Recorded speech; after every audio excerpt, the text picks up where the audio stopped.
की राशि बिछा रही है, अपनी बुनियादी मांगों को लेकर आंदोलन कर रही है।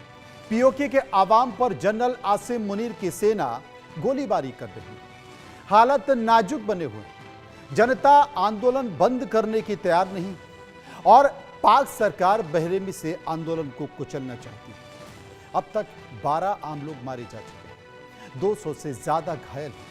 राजधानी मुजफ्फराबाद समेत कई शहरों को सेना ने छावनी में बदल दिया है, लेकिन लोगों का आक्रोश फूट पड़ा है। कई जगहों पर गोलीबारी के बाद प्रदर्शन हिंसक उठा है। देखिए एक रिपोर्ट।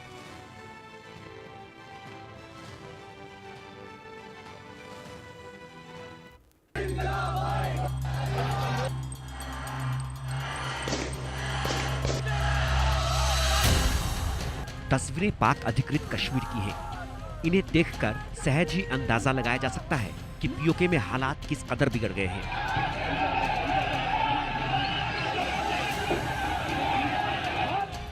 पाकिस्तान की आतताई शहबाज सरकार के खिलाफ पीओके के नागरिक ही नहीं, स्थानीय पुलिस भी विरोध प्रदर्शन में शामिल है। आम जनता को तो जाने ही दीजिए।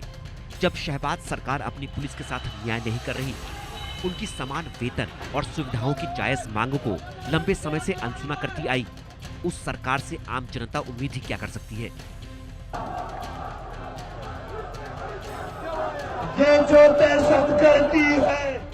लाचार और आजीज स्थानीय पुलिस की भी सड़कों पर सरकार के खिलाफ विरोध प्रदर्शन में उतनी ही भागीदारी है जितनी आवाम की।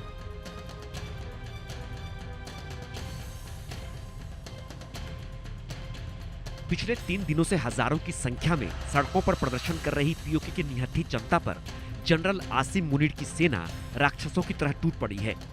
जनता की बगावत को कुचलने के लिए मुनीर की सेना प्रदर्शनकारियों को निशाना बना रही है, उन पर गोलीबारी कर रही है। सेना की गोलीबारी में अब तक कम से कम 12 प्रदर्शनकारियों की मौत हो चुकी है और 200 से ज्यादा प्रदर्शनकारी घायल हो गए हैं। गोलीबारी के बाद हालात हिंसक हो गए हैं। जानकारी के मुताबिक मुजफ्फराबाद में सुरक्षा बलों की गोलीबारी में 5 प्रदर्शनकारी मारे गए हैं। धीरकोट में 3 और दुधियाल में 2 प्रदर्शनकारियों की गोली लगने से मौत हो गई है। पाक रेंजर्स की फायरिंग में 3 पुलिस वाले भी मारे गए हैं, जबकि 9 पुलिसकर्मी घायल हो गए हैं। राजधानी मुजफ्फराबाद के साथ ही रावलकोट, नीलम वैली, कोटली में हालात खराब हो चुके हैं। मुनीर की जल्लाद बनी सेना की गोलीबारी के बाद भी प्रदर्शनकारी अनिश्चितकालीन आंदोलन पर डटे हैं। जम्मू कश्मीर ज्वाइंट अवामी एक्शन कमेटी की ओर से सरकार के खिलाफ अपनी मांगों को लेकर अनिश्चितकालीन आंदोलन बुलाया गया है। इस आंदोलन में पीओके की तमाम सताई हुई जनता शामिल है। अवामी एक्शन कमेटी के नेता शौकत नवाज मीर ने लोगों से अपील की है कि हमारा संघर्ष किसी एक व्यक्ति से नहीं है, बल्कि पूरे सिस्टम से है। यह जनता का संघर्ष है, यह आपका संघर्ष है और यह हम सभी का संघर्ष है। सोचिए, जिस देश की सरकार चोर हो, लुटेरी हो, जो अपने ही नागरिकों पर अत्याचार ढा रही हो, जनता के हक को मार रही हो, उनका दशकों से शोषण कर रही हो, उस देश की जनता की अत्याचार सहने की हिम्मत एक ना एक दिन टूट ही जाती है। सब्र का बांध एक दिन सारी पाबंदियों को तोड़कर विकराल रूप धर लेता है। आज पीओके के जो हालात हैं, ये उसी एक दिन के आ जाने से पैदा हुए हैं। दशकों से पाकिस्तान सरकार और सेना की ज्यादतियों और दमन के खिलाफ अब पीओके के लोग पाकिस्तान से आजादी चाहते हैं। याद कीजिए, पीओके के ये वही लोग हैं जिन्हें शहबाज सरकार ने 2 साल पहले आटा, चावल, दाल के लिए तरसा दिया था। खाने पीने की चीजों के दाम आसमान छू रहे थे। लोगों के घरों में अनाज का एक दाना नहीं था। आटे के लिए भूखों मर रही आवाम पर मुनीर की सेना गोलियां दाग रही थी। आटे और बिजली की नियमित और रियायती आपूर्ति सुनिश्चित करने की मांगों के साथ शुरू हुए विरोध प्रदर्शन में अतिरिक्त मूलभूत मांगे भी जुड़ती गईं। पाकिस्तान सरकार ने 2 साल पहले पीओके की जनता से उनकी मांगों को पूरा करने का वादा किया था, लेकिन शहबाज सरकार ने वादा पूरा नहीं किया। पाकिस्तान में पिछले 7 दशकों में सरकारें बदलती रहीं, निजाम बदलते रहे, लेकिन कुछ नहीं बदला तो पीओके के लोगों की तकदीर। 70 साल पहले पीओके के लोगों के जो हालात थे, आज उससे भी बदतर हो चुके हैं। सड़क परियोजनाओं का निर्माण, करों में राहत, आटे और बिजली पर सब्सिडी, शरणार्थियों के लिए नौकरी कोटा समाप्त करना, न्यायपालिका में सुधार, शरणार्थियों के लिए विधानसभा की 12 सीटों पर कोटा खत्म करना, अभिजात वर्ग के विशेषाधिकारों की वापसी समेत कई मांगों को लेकर पीओके की जनता सड़कों पर उतर आई है। अब मामला शहबाज सरकार और आसिम मुनीर के हाथों से निकल चुका है। पीओके की आवाम अब और जुल्म सितम सहने को तैयार नहीं। आने वाली पीढ़ियों के सुरक्षित भविष्य के लिए वो अपने आज को कुर्बान नहीं होने देने का फैसला कर चुके हैं। मुनीर की खूनी सेना के आगे उन्हें जान देना मंजूर है, लेकिन झुकना नहीं। पीओके के मौजूदा हालात और नागरिकों के तेवर देखकर तो यही लगता है कि अब वो दिन दूर नहीं जब पीओके के लोग खुद को पाकिस्तान से आजाद कर भारत में शामिल हो जाएंगे। Bureau report, India news. इसी मसले पर विस्तार से चर्चा करेंगे, समझने की कोशिश करेंगे। Major general retired Brajesh Kumar, रक्षा विशेषज्ञ मेरे साथ मौजूद हैं। सुहेल अहमद, पीओके एक्टिविस्ट मेरे साथ मौजूद हैं और हसन दुर्रानी, वरिष्ठ पत्रकार पाकिस्तान मेरे साथ मौजूद हैं। सबसे पहले हम हसन दुर्रानी साहब के पास चलेंगे। दुर्रानी साहब, तमाम सारी परिस्थितियों के बीच पीओके को लेकर आज हम चर्चा करने वाले हैं, क्योंकि पीओके के हालात बड़े अजीब से दिखाई दे रहे हैं। वहाँ पर पुलिस को बंधक बनाया जा रहा है। हम देख रहे हैं कि तमाम सरकारी संपत्ति को नुकसान पहुंचाया जा रहा है। कंटेनर को ज़मीन में फेंका जा रहा है। पुलिस वहाँ पर गोलियां चलाई जा रही हैं। और आज तो पाकिस्तान के प्रधानमंत्री को, सेना को कहना पड़ रहा है कि थोड़ा संयम बरता जाए। वहाँ के हालातों को देखकर आप क्या कहेंगे? अनम्यूट कर लीजिए, आपकी आवाज नहीं आ रही है। माजरत मैंने म्यूट किया हुआ था। मैं असल में ऑफिस में बैठा हुआ हूं तो थोड़ा शोर था, तो मैंने इसको म्यूट किया हुआ था। अच्छा, सबसे पहले तो आपका शुक्रिया मनोज भाई, आपने मुझे प्रोग्राम में शामिल किया। दूसरी जो बात जो है ये बिल्कुल दुरुस्त है कि इस वक्त भी सामने स्क्रीन के ऊपर जो है वो मैं देख रहा हूँ जो है कश्मीर के अंदर जो मसाइल चल रहे हैं, ये बात हो रही है। लेकिन ये जैसे अभी आपने जो पूरा एक इंट्रो दिया और एक पूरी एक कंप्रीहेंसिव रिपोर्ट जो है वो आपके जो डेस्क ने जो तैयार की है, जो कि इस प्रोग्राम के शुरू में सुनवाई गई है, जिसमें ये बताया गया कि आज से 2 साल पहले भी ये सारे मसाइल हुए थे और उस वक्त वो तमाम के तमाम मसाइल जो थे वो इसी कश्मीर एक्शन कमेटी की जानब से जो मंदरजात जो इन्होंने पेश किए गए थे वो सारे के सारे उनको कबूल किया गया था। इनका जो सबसे बड़ा उस वक्त का जो मसला वो ये था कि जी बिजली की जो कीमत है उसको कम से कम किया जाए और आटे की कीमत जो है उसको कम से कम किया जाए। बिल्कुल ठीक है सर, आपका बनता है, इन्होंने किया, इन्होंने बात की और उसके बाद इनकी जो रिक्वायरमेंट थी वो पूरी होगी और उसके बाद 2 साल तक किसी किस्म का कोई इशू नहीं हुआ। लेकिन अब अगर हम बात करते हैं जिसमें आपकी रिपोर्ट के अंदर ये बात बड़ी अंडर द लाइन है कि जी वो जो 12 सीटें जो मकबूजा कश्मीर की जो पाकिस्तान असेंबली के अंदर रखी गई हैं उनको खत्म किया जाए। उसके अलावा ये है कि इन्होंने कहा कि पाकिस्तान की फौज जो है वो बॉर्डर से हट जाए। और तीसरा जो सबसे इंपॉर्टेंट बात है वो ये है कि नॉन कस्टम जो गाड़ियां हैं उनको किसी किस्म की पकड़ धकड़ नहीं होनी चाहिए। और चौथी जो सबसे इंपॉर्टेंट बात जो इनकी तरफ से आई है वो ये आई है कि हमें जो है 17 अरब रुपया दे दिया जाए।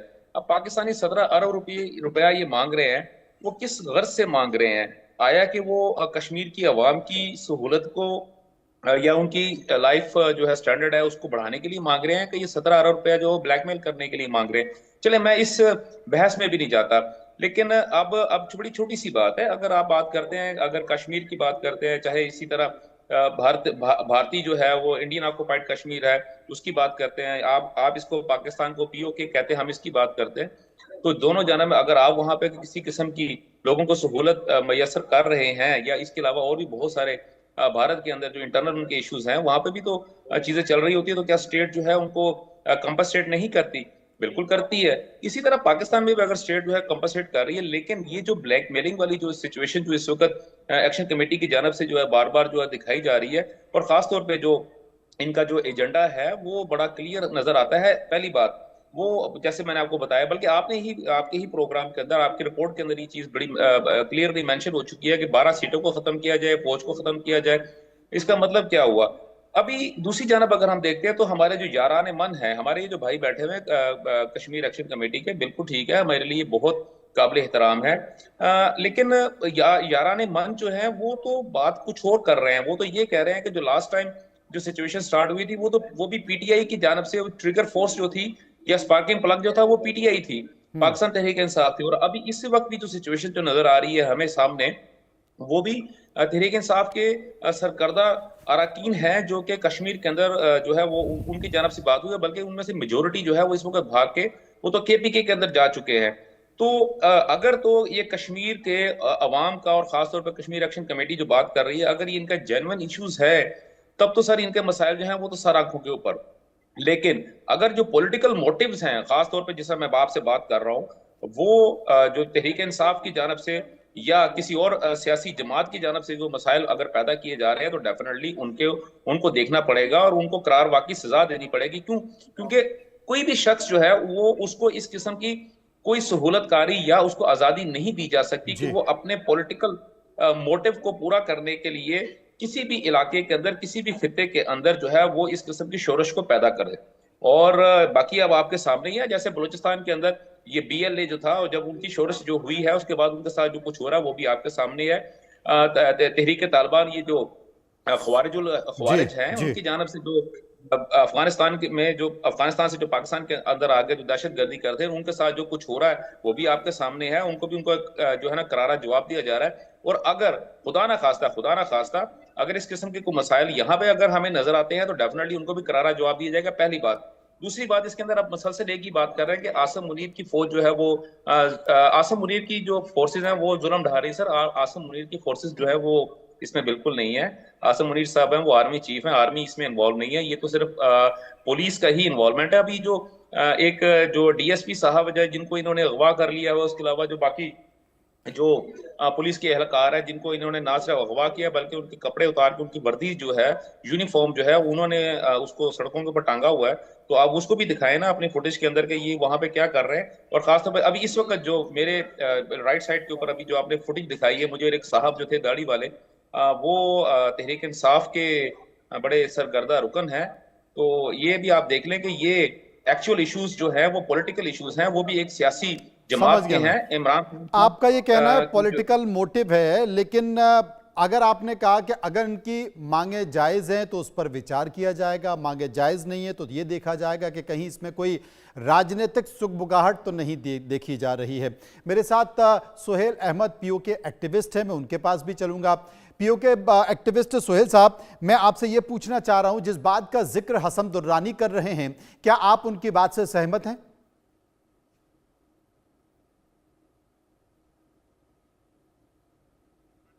अनम्यूट कर लीजिए सुहेल साहब, अनम्यूट कर लीजिए, आपकी आवाज नहीं आ रही।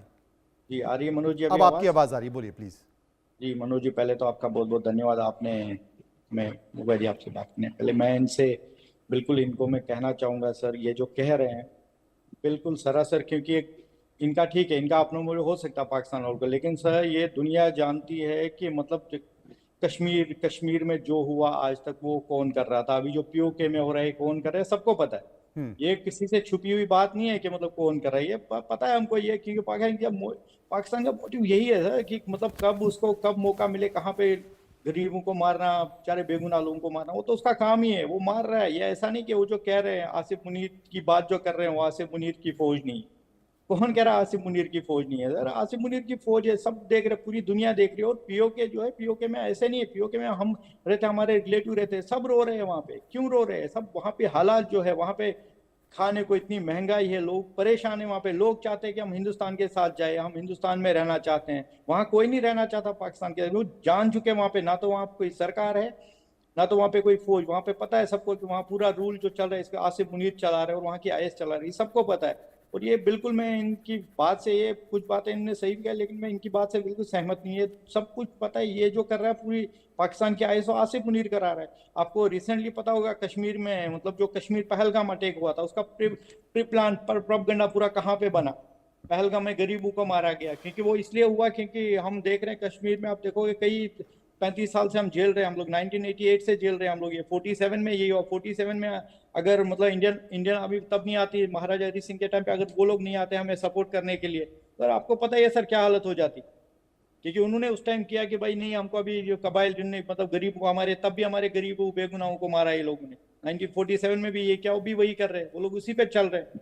ये तो पता है सबको कि ये लोग का काम ही वही है। ये पूरा जो खेल है, ये पूरा पाकिस्तान ऐसा, और ये पाकिस्तान जो आसिफ मुनीर है, पूरा खेल वही रच रहा है। वो सरकार थोड़ी है वहाँ पे, पाकिस्तान में कोई सरकार नहीं है। वहाँ की सरकार जो पाकिस्तान की आर्मी चलाती है, आसिफ मुनीर जो बैठे वो चला रहा है पूरी सरकार वहाँ की। मेरे साथ ब्रजेश कुमार रक्षा विशेषज्ञ, मैं उनके पास चलूंगा। ब्रजेश जी, आपने अपने हमारे पाकिस्तान के पत्रकार को भी सुना, आपने पीओके एक्टिविस्ट सुहेल अहमद को भी सुना, दोनों की चर्चा को सुना, दोनों के मर्म को सुना। साफ तौर पर सुहेल अहमद कह रहे थे कि कौन कहता है कि मुनीर नहीं है, पीओके में जो कुछ चल रहा है वो मुनीर की बिना सहमति के थोड़ी है। अगर पुलिस भी है तो सीधे वो मुनीर ही चला रहे हैं। सेना का वहाँ होना या नहीं होना बात अलग है, लेकिन जो परिस्थितियां निर्मित हो रही हैं पीओके में, आपको आने वाले समय में पीओके की स्थिति क्या दिखाई दे रही है? ठीक वैसे ही देखा जा रहा है जो हमने नेपाल में देखा, वही अब पीओके में घट रहा है।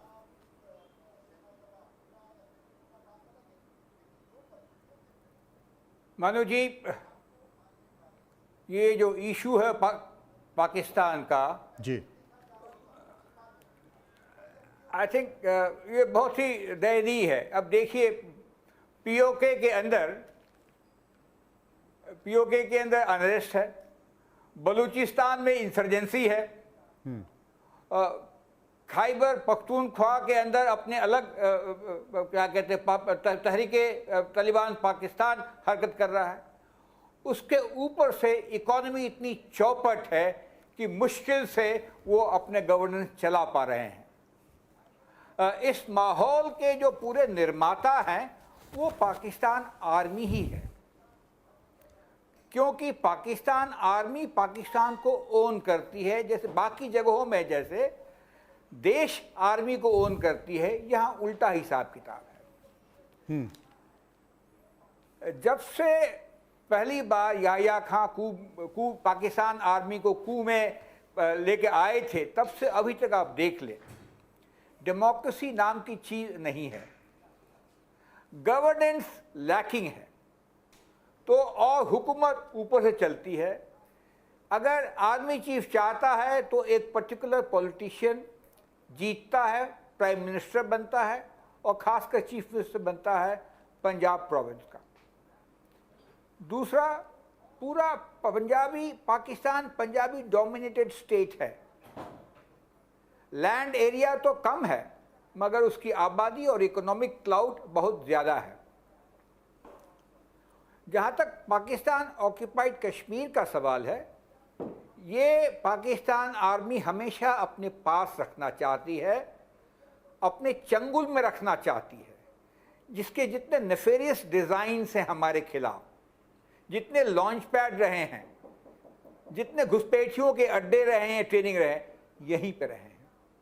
और इसलिए वो यहाँ की गवर्नेंस को हमेशा कंट्रोल करता रहा है। दुरानी साहब ने बताया था इलेक्टेड रिप्रेजेंटेटिव के बारे में, तो ये तो कहानी रही है।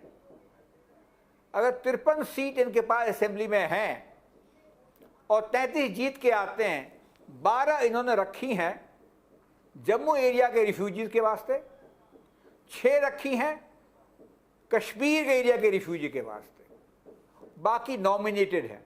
तो पाकिस्तान आर्मी का दबदबा यह हमेशा रहता है।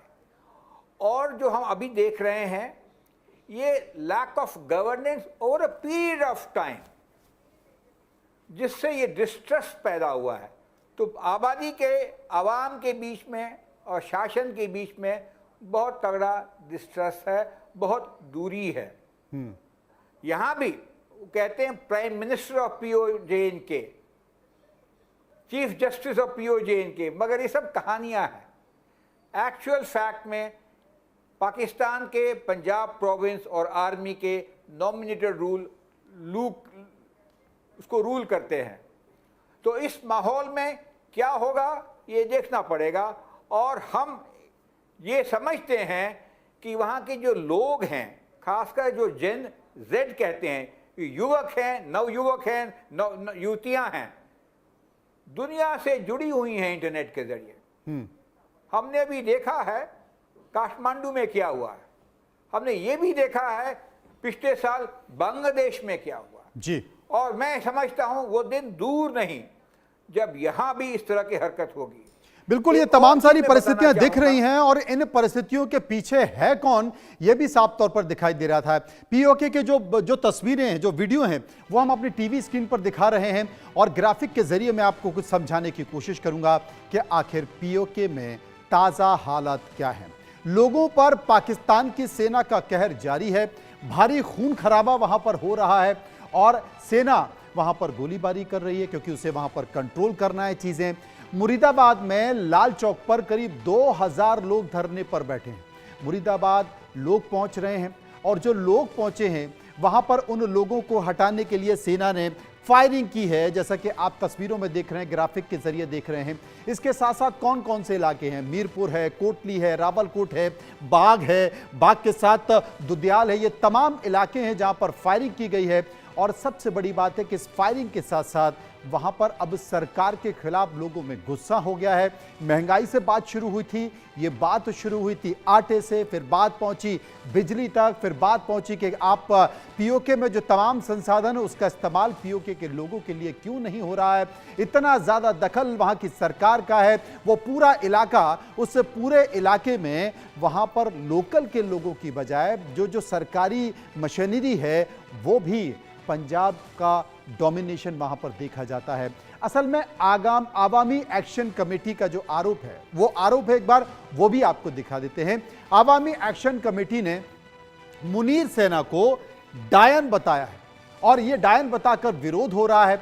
मुनीर के हाथ कश्मीरियों के खून से सने हुए हैं, इस तरह के आरोप लगाए जा रहे हैं। मुनीर भारत के हिंदुओं पर अत्याचार का प्रोपेगेंडा फैलाते रहते हैं, इस बात का भी जिक्र किया जा रहा है, जबकि उनके अपने हाथ कश्मीरियों के यानी कि पीओके के खून से सने हुए हैं। साथ ही यह भी कहा जा रहा है कि पीओके बिल्कुल भी आजाद नहीं है, दशकों से वहां पर शोषण किया जा रहा है, दमन की जंजीरों में जकड़ा जा रहा है पीओके को। नागरिक न्याय है नहीं, बुनियादी अधिकार है नहीं, बुनियादी सुविधाएं हैं नहीं है और तमाम नागरिक अधिकारों का हनन वहां पर जारी है और लोगों की आवाजों को बेरहमी से दबाया जा रहा है। ये तमाम तरह की चीजें हैं। आशिक मीर हमारे साथ, हमारे संवाददाता मौजूद हैं, उनकी एक रिपोर्ट है इसी मसले पर, उनकी रिपोर्ट को गौर से देखते हैं। पिछले 5 दिनों से लगातार पाक ऑक्युपाइड कश्मीर में पाकिस्तान की सरकार और मुनीर की सेना के खिलाफ लोग विरोध प्रदर्शन करते हुए नजर आ रहे हैं।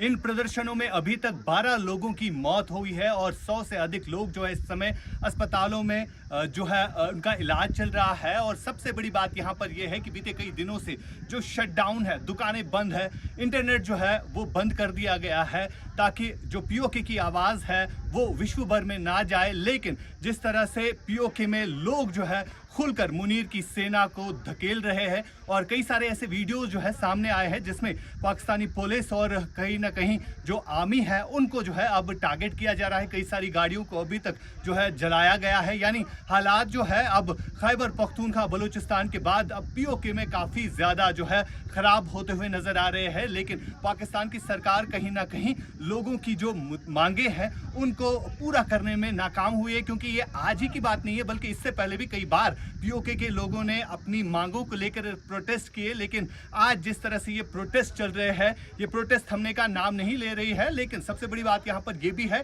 जो मुनीर हो या अगर हम शहबाज शरीफ की बात करें, उन्होंने 36 में से 38 मांगे मानने का जो दावा किया है, जो वादा किया है। लेकिन पीओके के लोग चाहते हैं कि ये वादे जो है हो जाए। इन पर पहले भी जो है बात की गई थी लेकिन अभी तक उन वादों को जो है वफा नहीं किया गया, जिसके चलते ये विरोध प्रदर्शन जो है अब दिन ब दिन ज्यादा बढ़ रहे हैं।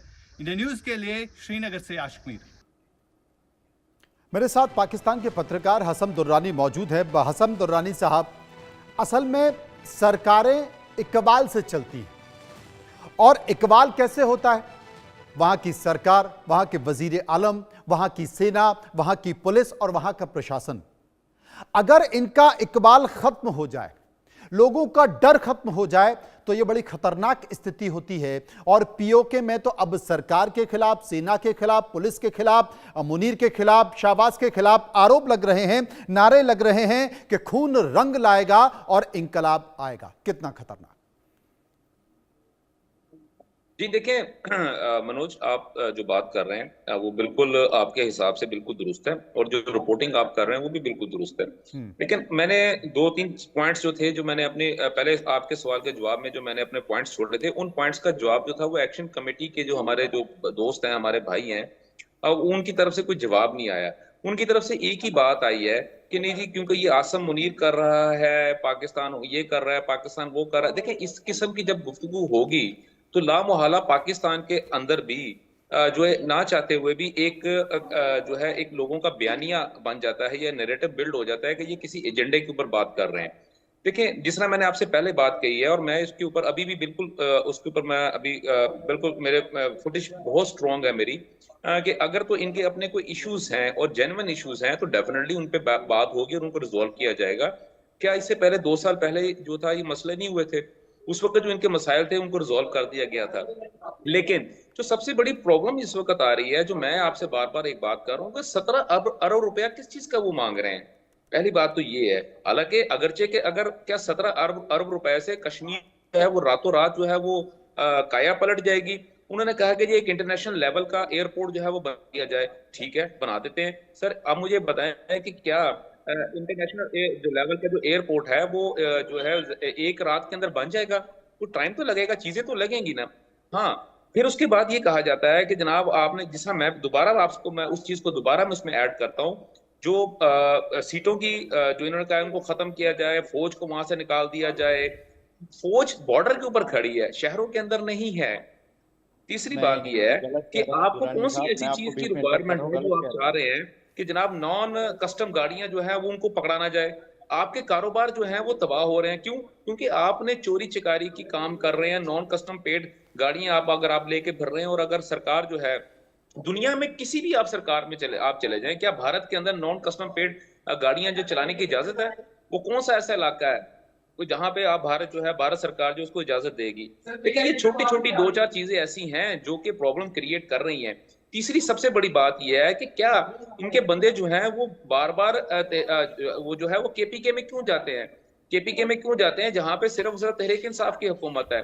लेकिन मैं एक ही बात दोबारा फिर कहूंगा, जो जेन्युइन मसाइल होंगे उनके ऊपर हमेशा हुकूमत जो है वो सर जोड़ के बात करेगी और तमाम मसाइल के हल जितने भी होते हैं वो टेबल टॉक के ऊपर होते हैं। अभी जैसे इन्होंने मेरे भाई ने बात की जी पहलगाम वाकया के ऊपर, पहलगाम वाकये पे अगर मैं बात करता हूं तो क्या आप ही के प्रोग्राम्स के अंदर जो है, चल ठीक है, मैं आपके प्रोग्राम के अंदर उसमें शामिल नहीं रहा, एक कदगन थी, एक रिस्ट्रिक्शन थी, पाकिस्तान की जानब से कोई बंदा नहीं आ सकता, लेकिन मैं आपके प्रोग्राम सुनता रहा हूं।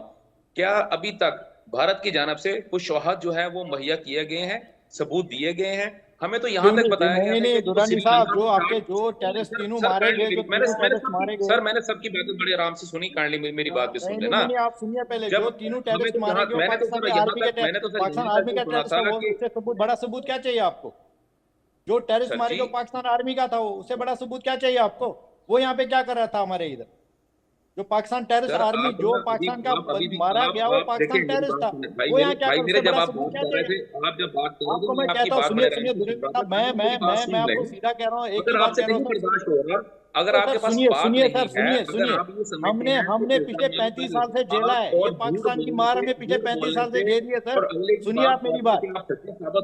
बिल्कुल गलत है, ये बात बिल्कुल गलत है। और ये जो आप बात कर रहे हैं, ये देखिए आप लोगों ने तो किया ना, आप लोगों ने पहले तो पाकिस्तान आर्मी पे जनरल दुरानी हो, जनरल अजीज हो, सीमा हो, इन्होंने कश्मीर को पहले बर्बाद किया है। अब कश्मीर में मालूम पड़ गया इनको सपोर्ट करना, आपको पीओके में लोग बेगुनाहों का खून बहा रहे आपकी आर्मी। कब्जा हो चुका था। जब ये अगर 9 मई की रात को लाहौर की सी पोर्ट तबाह हो गई, कराची की पोर्ट पे कब्जा हो गया था, वो अगर खबर सच्ची है तो आप जो बात कर रहे हैं वो खबर भी बिल्कुल दुरुस्त है। आपके सोर्सेज का मुझे अंदाजा हो रहा है। सुनी सुनाई बात के ऊपर, सोशल मीडिया की बात के ऊपर चीख चहाड़ा डालने का कोई फायदा नहीं है।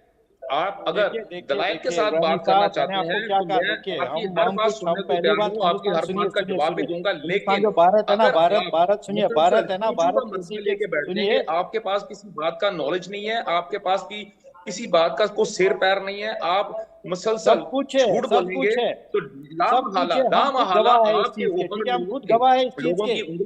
उठेगी कि आप किसी एजेंडे पर काम कर रहे हैं, किसी बैरूनी एजेंडे के ऊपर काम कर रहे हैं। आपसे मेरी आपसे गुजारिश है भाई, मेरी आपसे गुजारिश है कि क्या क्या किया है तहम्मुल के साथ तो सुन लें। अगर आप तहम्मुल से नहीं सुनेंगे तो फिर यकीनी तौर पे मामला दुरुस्त नहीं होंगे। सुनिए, हमने आपको आराम से सुना, जब आपने अच्छे से बात की हमने सुना, लेकिन जब आप गलत बात करते हो हम उसको उस बात को नहीं सुनेंगे ना। मई की रात से लेकर 2 मई के दिन तक जो मसला हुआ वो तमाम के तमाम मसाइल जो थे उसके बाद वो टेबल टॉक के ऊपर जाकर रिजॉल्व होने के करीब पहुंच चुके हैं। तो आप जो बात कर रहे हैं, आपका तो मसला ही कोई नहीं है। जब दो ममालिक, जब दो स्टेट्स एक दूसरे के सामने खड़ी हो जाएं और वो भी अगर टेबल टॉक के ऊपर जाके बात करें तो आपके सामने है। इसी तरह अगर आप देख लें, हालिया दिनों की अगर मैं बात करता हूं, तो अगर मैं गजा की बात करता हूं, अपना इसके अलावा मैं इसराइल की बात करता हूं, ईरान की बात करता हूं, तो वो भी आपके सामने है। ईरान, इसराइल ने कतर के ऊपर हमला किया, लेकिन उसके बाद टेबल टॉक के ऊपर जाके उन्होंने उनसे माजरत भी की और नेतन्याहू ने बाकायदा तौर पे माजरत कर ली कि ये हमें नहीं करना चाहिए था, या उन्होंने उस पर अफसोस का इजहार किया। इसी तरह ये जो आप बात कर रहे हैं भाईजान, आप तो हमारा हिस्सा हैं, आप तो हमारे भाई हो, ऐसा कोई मसला नहीं है। अगर कोई आपके मसाइल हैं, हम आपके मसाइल को सुनने को बिल्कुल तैयार नहीं, बैठे हसन हुए हैं। दुर्रानी साहब लेकिन नहीं सुन रहा ना, ये कोई हमारा आज की बात नहीं है या परसों की बात नहीं है या 7 दिन या 10 दिन 15 दिन 20 दिन पुरानी बात नहीं है। ये बात तो सालों की हो गई है। लगातार सालों से ये लोग मांग कर रहे हैं, आवामी एक्शन कमेटी मांग कर रही है, इनकी मांग कोई सुनने वाला नहीं है, स्थानीय प्रतिनिधित्व नहीं है। आप वहां पर जितने भी प्रशासनिक पुलिस के अधिकारियों की तैनाती करते हैं वो पंजाब से कर देते हैं। यहां का शोषण हो रहा है, यहां पर भ्रष्टाचार दिख रहा है, विलासिता का जीवन देख रहे हैं, और जो पीओके के लोग हैं वो बार बार सरकार की तरफ देख रहे हैं और सरकार उनको सुनने को तैयार नहीं है। सोहेल साहब, ऐसा ही है ना, या इसके अलावा कुछ और है? सच्चाई यही है। देखिए, वही तो कह रहा हूं मैं तो, भाई, दुरानी आप साहब जो का बात मैं कर बिल्कुल रहे हैं, दुरानी साहब को मैंने कहा मैं आपके बिल्कुल अगेंस्ट, लेकिन सच्चाई यही है। कौन सुन रहा है? क्योंकि वहां की जो आवाज है, सुनिए पहले दुरानी साहब, सुनिए बात। वहां की जो आवाज है ना, वहां की सरकार, वहां सरकार है ही कहां? दिखाइए ना मुझे सरकार कहां है। अब दिखाइए ना मुझे पाकिस्तान में सरकार कहां है। वहां की सरकार जो आपकी पाकिस्तान आईएस चलाती है, वो पाकिस्तान आसिम मुनीर चला रहा है। वहां किसको खाना है, किसको पीना है, किसको कहना है, पूरा आसिम मुनीर वहां पे सारा कुछ करता है। आपके वहां सरकार है का? आपका शहबाज शरीफ है कहां?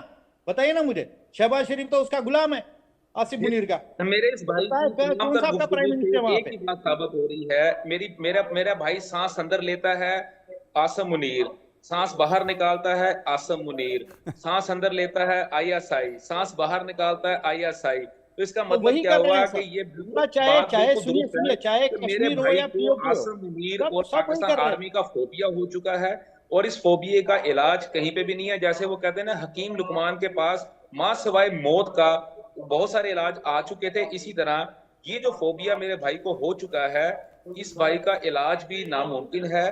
ठीक है, तो ठीक है, आप ये चाहते हैं, सुनिए दुरानी साहब, सुनिए बात। ये फोबिया की बात नहीं है, सुनिए बात। मैं तो सुनिए बात। तैयार हूं भैया, मुझे तो कोई इशू नहीं है, मुझे तो कोई इशू नहीं है। लेकिन प्रॉब्लम ये है, आपके ये 2 मिनट के मजे के बाद जो बाकी अवाम है उसके ऊपर जो मुसीबत और अभी मैं उनकी कहता हूं, आएगी, आपके आपको पाकिस्तान में जो जितने हमारे जनरल्स हैं ना, आपको सिर्फ तो देखेंगे 17 ना अरब रुपए जनरल्स को। चाहिए जो कि आप ब्लैकमेल करके हमसे मांग रहे हैं।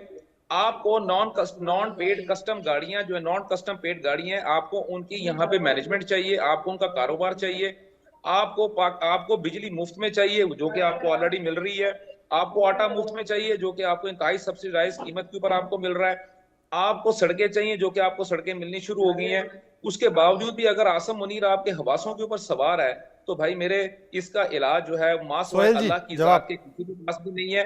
हाँ, सिर्फ और सिर्फ बकौल आपके लीडर के सिर्फ कब्र में है, और इंसान को मरने के बाद। सोहेल जी जल्दी से जवाब दे दीजिए, फिर मुझे ब्रजेश जी के पास जाना है। नहीं, बड़ी सुनिए बात। क्योंकि पता क्या एक्चुअली आवाज आप लोग उठा, सुनिए, टेबल टॉक के लिए तैयार नहीं होंगे। उठाने कहां देते हैं आप लोग? आवाज उठाए तो आप लोग गोली मारते हो, मार देते हो। जूते भी खाएंगे और आपको 100 प्याज भी खाने पड़ेंगे। वहां पे अगर आर्मी आप आके मार देती है। आवाज आप उठाने दोगे, आवाज उठाने देंगे तो आवाज उठाएंगे ना इस चीज के खिलाफ। आवाज उठाने कहां देते हो? आवाज उठाई थी अभी, उसके बदले में गोली मारी आपने। हमारे बेगुनाह लोगों को मारा, आप लोगों ने 12 बेगुनाह लोगों को मारा। आप बोले उसकी बात की जाए, कौन करेगा बात? मेंटल आपको उसी तरह आपको ट्रीट किया जाएगा जैसे टीडीपी को ट्रीट किया जाता है, आपको उसी तरह ट्रीट किया जाएगा जैसे बीएलए को ट्रीट किया जाता है। इसके अलावा आपका इलाज कुछ भी नहीं है जब तक कि आप लड़ाई को खत्म करना खुद से नहीं चाहेंगे। लड़ाई कभी भी खत्म नहीं होगी। लड़ाई किसने की? सोहेल साहब, असम साहब ने कह दिया है, असम दुर्रानी ने ये कह दिया है कि अगर नहीं सुधरे तो आपको भी बीएलए और टीडीपी की तरह ट्रीट किया जाएगा, फिर वैसे हिसाब किताब बराबर किया जाएगा आप लोगों का, कह दिया है दुर्रानी साहब ने। दुरानी साहब वही तो कह रहा हूं मैं उसको, वो कह रहे हैं हम सुन रहे, हम प्रोटेस्ट कर रहे, बिल्कुल आराम से प्रोटेस्ट हो रहा था, गोली चलाई, हमारे 12 बेगुनाहों को मार दिया। बहुत आराम से प्रोटेस्ट कर रहे थे। जिस तरह आपने पुलिस वालों के ऊपर अटैक किया और गोलियां, आप यहाँ पे जो फैब्रिकेटेड किस्म की वीडियोस आप लेके गलत आ कर रहे हैं। रहे मेरे पास भी हैं। वीडियोस है सर। हमारी जो मांगे थी वो पूरी करने के लिए हम प्रोटेस्ट कर रहे थे, उसके बाद में गोली चलाई आपकी आर्मी ने। मेरे फोर्सेस भी कश्मीर के अंदर मौजूद हैं, और जो मुझे वहां से वीडियो और फुटेज वगैरह मिल रही है, उसके मुताबिक अगर मैं उनको आइडेंटिफाई करना शुरू कर दूंगा तो मैं आपका एक एक बंदा बाहर निकाल के आपके सामने रख दूंगा, और आपके पास जवाब अभी भी जवाब अरे नहीं है। ये और उस तो वक्त ये तो आपको- हमें आपके ये पास तो कुछ करने की आज जगह नहीं तक होगी। ये तो पता है कि आपको, किन ये लोगों ने तो फायरिंग शुरू कितने की थी। सालों से पुलिस चलता आ वालों रहा है। के ऊपर कभी सबसे एक्सेप्ट पहले किया है क्या? फायरिंग कभी किसने आप की लोगों है? ने कुछ एक्सेप्ट आप किया है क्या? लोगों ने कभी हमने ये क्रेन किया है? को टीएम आज तक कभी एक्सेप्ट सुन किया लें, है? आप लोगों ने कभी एक्सेप्ट किया टीएमए है? की क्रेन जो थी, उसके ड्राइवर को आपने सबसे पहले गोली मारी, उसको कत्ल किया। ब्रजेश उसके जी बाद मेरे आपने साथ मौजूद है, मैं ब्रजेश जी के पास चलूंगा। ब्रजेश जी, आपने बड़ी सड़कों अजीब को सी स्थिति है। देखिए करीब 350 लोग घायल हो चुके हैं, 150 पाकिस्तान के पुलिस आर्मी के जवान है वो घायल हो चुके हैं, उनके ऊपर हमला किया गया है। और दुख की बात यह है क्योंकि जब से ट्रंप साहब का साथ मिला है तब से मुनीर और शाहबाज बिजनेसमैन हो गए हैं, और रेड कारपेट अमेरिका ने उनके लिए बिछा दिया है। और देखिए वो जो रेयर अर्थ है ना, सूटकेस में सजाकर रेयर अर्थ ऐसे दिखाया जा रहा है कि स्टोर का मैनेजर तो शाहबाज बगल में खड़ा हुआ है और मुनीर सेल्समैन की तरह वो रेयर अर्थ बेच रहा है। वो बता रहा है कि आपको कौन सा चाहिए सर, इसे देख लीजिए, आप बस हमारा कट देख लीजिएगा। तो जिस पाकिस्तान में स्थिति खैबर पख्तूनवा की ये है, पीओके की ये है, बलूचिस्तान की ये है, और वो दोनों के दोनों भाई साहब जो कि सदर हैं और सरकार चला रहे हैं, वो माल बेचने में लगे हुए हैं पाकिस्तान का। मनोज जी बिल्कुल, वैसे भी पाकिस्तान आर्मी और पाकिस्तान डिफेंस सर्विसेज की बात की जाए तो वो बहुत ही रिच हैं। एक अगर एग्जाम्पल देना बताना चाहूँगा, फौजी फाउंडेशन पाकिस्तान आर्मी का एक ट्रस्ट है। इसका वैल्यूएशन करीब $6 बिलियन है। इस तरीके से 9 और ट्रस्ट हैं, शाहीन, सहारिया जो एयरफोर्स, नेवी और पाकिस्तान डिफेंस फोर्सेस चलाती है, जिसकी वैल्यूएशन करीब $1 बिलियन है। तो फौज के लोग जो गवर्न करते हैं उनका सारा समय तो इस फाउंडेशन में चला जाता है।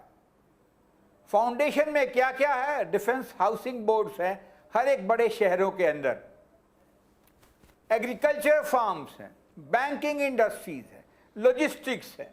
तो इस तरह का जिनके पास में जो एम्पायर है फाइनेंशियल, उसको वो डील करते हैं, उसमें प्रोमिनेंटली वो नजर आते हैं, उनका एफर्ट लगता है। दूसरा, पाकिस्तान में डेमोक्रेसी तो पनपी नहीं है, लेकिन जो भी नाम वास्ते डेमोक्रेसी है वो भी फौज के माध्यम से ही चलती है। शहबाज शरीफ हो या सिंध के प्राइम मिनिस्टर हो या पख्तूनख्वा के या बलूचिस्तान के। जी। तीसरी बात, ये जो पाक ऑक्यूपाइड कश्मीर है उसके अगर हम नक्शे को देखें तो हमारे जम्मू और कश्मीर सेंट्रल गवर्न प्रोविंस से चिपका हुआ है। जम्मू के साथ साथ शुरू होता है, ऊपर श्रीनगर के ऊपर में नीलम वैली के साथ उल्टा एल शेप में आता है, करीब 300 किलोमीटर लंबा और 15 से 30 किलोमीटर चौड़ा। जी। लोग भी जम्मू के आसपास के जैसे हैं या कश्मीर के वाले रहते हैं या दार्दी जो सीना रहते हैं नॉर्दर्न पार्ट में, और ये सब लोग देखते हैं जो प्रगति हो रही है हिंदुस्तान के जम्मू एंड कश्मीर में। इंफ्रास्ट्रक्चर हो, टूरिज्म हो, या ट्रेड हो या कॉमर्स हो, तो ये सब भी एक कारण है जो लोगों को बताता है कि भाई हमारा गवर्नेंस का क्या हाल चाल है। तो मुझे लगता नहीं है वो दिन दूर नहीं है जबकि पाकिस्तान ऑक्यूपाइड कश्मीर के लोग उस कहानी पे उतर आए हैं कि भाई हमारी जान छोड़ो और हमें हिंदुस्तान के साथ मिलने दो, तभी हमारा गुजारा हो सकता है। और मैं समझता हूँ ये शायद एक पहला कदम है या छोटा बेबी स्टेप कहते हैं इस दिशा के अंदर में। खाली एक सोर पॉइंट ज़रूर उनके साथ में है कि शायद हम लोग खुल के उनके साथ नहीं आ पा रहे हैं, कुछ बंदिशें हैं, लेकिन हम समझते हैं कि हमारा मॉरल सपोर्ट यहाँ के लोगों के साथ में है, हमारा जो डिप्लोमेटिक सपोर्ट भी इन सबों के साथ में होगा। और मेरा ख्याल है ये जल्दी जो दाव पेच लगाते रहते हैं पाकिस्तान के आर्म फोर्सेस और उनके सिविल लीडरशिप पंजाबी डोमिनेशन में, इकोनॉमी को मोनोपोलाइज करने में, या फिर उस दिशा में जाने को जहां ट्रंप साहब उनको लेके जा रहे हैं, जो नॉन एग्जिस्टेंट ऑयल फील्ड्स को दिखा रहे हैं जी, या फिर रेयर अर्थ दिखा रहे हैं, या क्रिप्टो करेंसी की बात चल रही है। और हम सब लोगों ने सुना है कि उनके प्राइम मिनिस्टर बड़े जोर से कह रहे थे ट्रंप साहब को नोबेल प्राइज मिलना चाहिए। इस तरह का गवर्नेंस हो, इस तरह का माहौल हो, पैसे की तंगी हो, कहाँ जाएगा ये देश? ये जितनी जल्दी टूटेगा हम सब लोगों के लिए अच्छा है। ये टुकड़े हो जाएं पंजाब के और पख्तूनख्वा के, बलूचिस्तान के, तो बड़ा अच्छा रहेगा सब लोगों के लिए, इनके लिए भी और हमारे लिए भी। और साहब दुनिया इतना के लिए। खूबसूरत है, आपने एक बात बहुत अच्छी कही ब्रजेश जी कि जिस तरीके से जो भारत का जो कश्मीर है उसमें सरकार है, लोकतांत्रिक तरीके से चुनाव हुए, एक सरकार चुनकर आई, वहाँ पर टूरिज्म है, वहाँ पर टनल बन रही है, वहाँ पर ट्रेन जा रही है, वहाँ पर एयरपोर्ट है और अंतर्राष्ट्रीय स्तर के पर्यटक वहाँ पर आ रहे हैं और स्विट्जरलैंड से बेहतर बताया जाता है। यही कारण है कि पाकिस्तान को अच्छा नहीं लगता और जब भी वहाँ हालात सामान्य होने लगते हैं तो कोई ना कोई आपराधिक आतंकवादी घटना वो करा देता है। यही स्थिति, यही खूबसूरती उधर के पाकिस्तान में भी है, पीओके में भी है, कश्मीर में है, लेकिन वो चाहते नहीं है। वहां के स्थानीय लोग देते हैं भारत तरक्की कर रहा है, उसी सरजमी पर कर रहा है, वही जमीन हमारे पास है, वही फिजा हमारे पास है, वही पेड़ पौधे हमारे पास है, वही पानी हमारे पास है, लेकिन हम जो है शोषण का शिकार हो रहे हैं। और सुहेल साहब जैसे लोग संघर्ष कर रहे हैं। सुहेल साहब, क्या इस रात की सुबह है? आपको लगता है कि पाकिस्तान की सरकार सुनेगी? और क्या यह तय कर लिया है पीओके के लोगों ने कि अब लकीर खींच कर रहेंगे, अब हम अपना हक लेकर रहेंगे? क्या आखिर बात कहां जाकर रुकेगी? अब डिसाइड हो चुका है कि अब ये नहीं रुकने वाली है, ये जो चीज चलेगी ये बढ़ने वाली, क्योंकि अब लोग तंग आ गए। एक्चुअल में पाकिस्तान सरकार से, जो पाकिस्तान के हमें बहुत तंग आ चुके हैं लोग। अब डिसाइड हो चुका है कि भाई अब नहीं, अब हम नहीं रुकेंगे, अब ये चलता रहेगा और ये तब तक चलेगा जब तक, क्योंकि अब यहाँ के लोग भी चाहते हैं कि मतलब हम भी, जैसे कश्मीर में इस वक्त है, कश्मीर में इतना डेवलपमेंट हुआ, कश्मीर जैसा वो भी आना चाहते हैं, एक्चुअली वैसा होना चाहते हैं, इसलिए वो पाकिस्तान से अब छुटकारा चाहते हैं, पाकिस्तान आर्मी से वो लोग।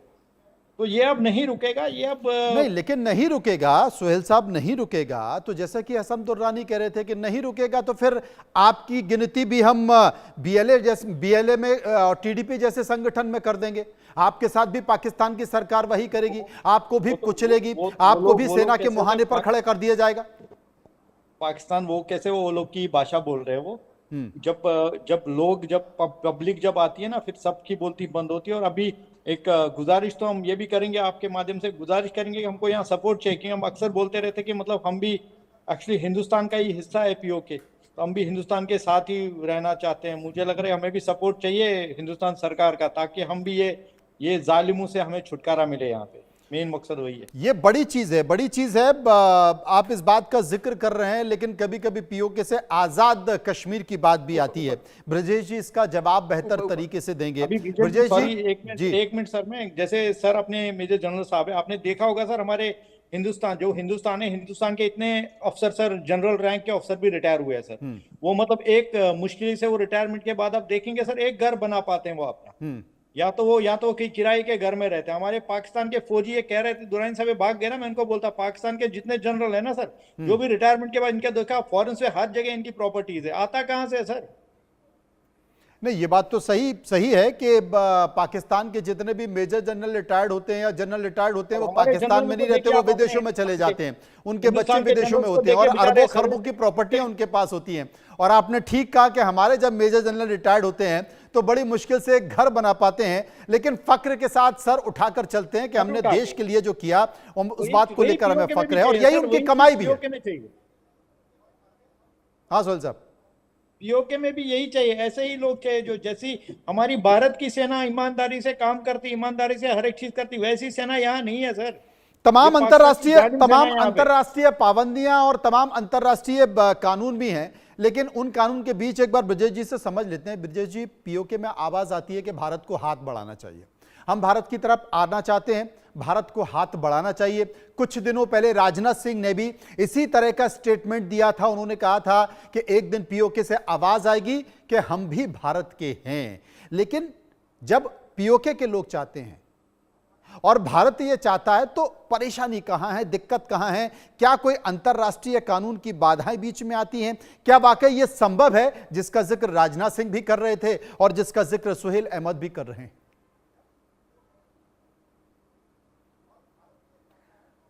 मनोज जी, ये बहुत उत्तम उत्कृष्ट प्रश्न है जी। कि हम क्या करें और कब करें और कैसे करें। देखिए, इसका उदाहरण भी मैं देता हूं। 1971 की बात थी जब हमारे पूर्व में ईस्ट पाकिस्तान एक देश था जहां इस तरह की गड़बड़ पाकिस्तान आर्मी ने शुरू की, जहां पे इलेक्शन रिजल्ट्स के बाद में, जो कि मार्च 1971 में हुआ था, लेकिन नवंबर के महीने से या दिसंबर में आकर हम लोगों को जा करके उसको लिबरेट करना पड़ा था। तो हमारे पास में उदाहरण भी हैं और माहौल भी है और लोग भी लगे हुए हैं। तो शायद हम भी चाहेंगे कि जब सिचुएशन राइप हो, जैसे कहते हैं कि आप फुंसी या फोड़ा होता है तो उसकी सर्जरी तभी करते हैं जब वो पक जाता है, जब समय राइप होता है। या जो पेड़ से आप फल तोड़ते हैं तो जो पकता है तभी तोड़ते हैं, पहले नहीं तोड़ते हैं। तो मेरे ख्याल है जो अपने डिफेंस मिनिस्टर साहब ने जो कहा है कि इस तरह की जो परिस्थितियां चल रही हैं इकोनॉमिक डेवलपमेंट में, सोशल मीडिया में, यंग लोगों की सोच में और एक बड़ी सोच में कि हमारा देश पाकिस्तान आर्मी का नहीं है, पाकिस्तान आर्मी हमारा है, ये सिचुएशन बढ़ रहा है और ये क्रिटिकल मास आता है, एक समय आता है, उस समय सारी चीजें की जाती हैं और उस पके फल को तोड़ लिया जाता है। मेरा ख्याल है अभी शायद हम वहां नहीं पहुंचे हैं, मगर वेरी सून ऐसी कंडीशंस होंगी जब ये पका हुआ फल अपने आप गिर के आ जाएगा और इसमें हमारा काम कम होगा और वहाँ के अपने जो साथी हैं पाकिस्तान ऑक्यूपाइड कश्मीर के अंदर या फिर गिलगित बल्तिस्तान जो कि नॉर्दर्न एरिया में है, वहाँ के लोग हैं, तब वो मिल के आएंगे और हम उनको संभाल लेंगे और हम तब तक अपनी तैयारी करेंगे। और दूसरा जो ऑपरेशंस होता है, साइकोलॉजिकल ऑपरेशंस, जो लोगों को मोल्ड करने का काम है, जो कि हम लोग अभी कर रहे हैं, वो उसमें हमको चलता रहेगा। लोगों को सचेत करना, लोगों को जागृत करना, लोगों को बताना क्या क्या दुनिया में हो रहा है और क्या क्या हो सकता है और आप कैसे कैसे वंचित हैं, ये बताना तो एक हमारा काम बन जाता है। और वो बहुत हम लोग शायद मीडिया खास करके इस विषय में बहुत अच्छी तरीके से मुस्तैदी से काम कर रही है। तो मैं नहीं देखता कि वो दिन दूर है जब ये पके फल की तरह पाकिस्तान ऑक्यूपाइड कश्मीर और साथ साथ में नॉर्दर्न एरिया जो पहले कहते थे गिलगित बल्तिस्तान भी हमारे पास आएगा और भारत का जो मुकुट था जम्मू एंड कश्मीर जो कहते थे सर, वो पूरा हो जाएगा और हम गर्व से नहीं भूलेंगे। नहीं, लेकिन ब्रजेश जी मैं आपसे वही समझना चाहता हूं कि क्या ये इतना आसान है कि वो पके हुए फल की तरह भारत की गोदी में आके गिर जाएगा या इसके लिए भारत को प्रयास करना पड़ेगा? वो प्रयास कैसे होंगे? क्योंकि ये मामला तो कहीं ना कहीं अंतरराष्ट्रीय मंच का है, अंतरराष्ट्रीय मामला है, तो कैसे उसके लिए क्या प्रयास भारत को करने पड़ेंगे? क्या ये इतना आसान है? जी नहीं, कोई भी चीज आसान नहीं होती है। देखिए, सेंसिटाइज करना लोगों को, सेंसिटाइज करना दुनिया को, सेंसिटाइज करना यूएन ऑर्गेनाइजेशंस को, और उसके अलावा कोई भी चीज के लिए क्या कहते हैं स्टिक और साथ में कैरेट दोनों की पॉलिसी लगानी होती है। उसके लिए मेरे ख्याल से प्लान्स जरूर होंगे। जो आजकल के लोग उस सर्विस को देखते हैं, सिक्योरिटी को देखते हैं, होम मिनिस्ट्री हो, डिफेंस मिनिस्ट्री हो, किस इवेंचुअलिटी में हमें क्या करना है, वो प्लान्स हैं। और उसका हमने एक मुजाला, एक छोटा सा नज़ारा दिखाया था अपने पश्चिम देश को ऑपरेशन सिंदूर के अंदर कि हम 4-5 दिनों के अंदर कितनी सारी हम सफलता पा सकते हैं या कितनी विध्वंस कर सकते हैं उनके जो न्यूक्लियर हो या एसेट्स हो या मिलिट्री एसेट्स हो या वल्नरेबल एरिया हो। तो तैयारी तो सब तरह की होनी चाहिए। और मैं समझता हूं कि ये जो रिस्पॉन्सिबल लोग हैं सरकार में, ये इसकी हमेशा ही करते रहते हैं। इसको हम लोग कहते हैं कंटिजेंसी प्लानिंग। ये होगा तो हम ये चीज़ करेंगे, और उसके लिए कैपेबिलिटी बिल्डिंग, कैपेबिलिटी एनहांसिंग, सब चीज़ें साथ में होती हैं। मिलिट्री हो, सॉफ्ट स्किल्स हो, एड हो, किसी फोरम में इस चीज़ को जागृत करना हो, उसके ऊपर रिसर्च हो, उसके ऊपर बातचीत हो। इसको वैसे आजकल एक अच्छा तो ये शब्द दे रखा तमाम है, सारी चीज होंगी, और जब सारी चीजें मिल जाएंगी एक चलता साथ, रहता है। सारी चीजें एक साथ मिल जाएंगी तो कह सकते हैं ब्रजेश जी की भाषा में कि फल पक जाएगा और वो भारत के पास आके गिरेगा। बहुत बहुत शुक्रिया करेंगे अपने मेहमानों का, सोहेल साहब का, ब्रजेश जी का, जो विस्तार से मेरे साथ चर्चा कर रहे थे। आगे मिला आपको लिए चलता हूं बिहार।